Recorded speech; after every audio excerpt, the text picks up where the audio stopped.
Unsa man nato pagkabalo Brad kung unsa gid ang purpose atong existence pagkaanaan nato. Nabuhi ra bata ani kalibutan ay ani lang. Gianak sa atong mama, gipakaon, eskwela, motrabaho, maminyo, manganak, mamatay. Inana ra ba katong ginabuhi? Sa Genesis 1:26, ingon ang Ginoo, and God said, ang Ginoo mismo ngayon ani, and God said, let us make man in our image according to our likeness. Mao ni siya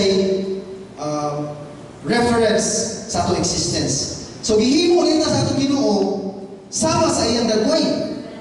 Sama sa gloves kuno nga gihimo sama sa dagway sa kamot. Unsa may purpose nganong ang gloves sama sa dagway sa kamot? Para masudlan og tubig? Pwede ba sundan tubig? Pwede? Pwede. Pwede ba sundan og gagmay mga balas at bato? Pwede ba? Pwede. Pero gibuhat pa siya para kasundan na? Dili. Kung butangan ako og balas ang gloves, na ay kinabuhi ang gloves, wala. Wala kinabuhi, dili kalihok. Mabutangan siya, pero dili kalihok. Pero kung ang gloves sudlan sa akong kamot, makalihok ang gloves. Kaya gano'n man, naamay kinabuhi nga sulod sa gloves. Di ba? So kita rin mga igsuon, gibuhat ta sama sa dagway sa itong Ginoo.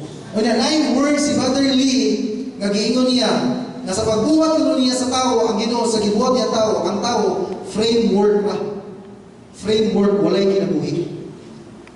Pag ginhawa sa atong Ginoo sa tao nga iya gibuhat, nabutangan o kinabuhi ang tao. Mao lang kita karon natay kinabuhi. Niya ang atong existence ay para di ay sa expression sa atong Ginoo kay likeness man.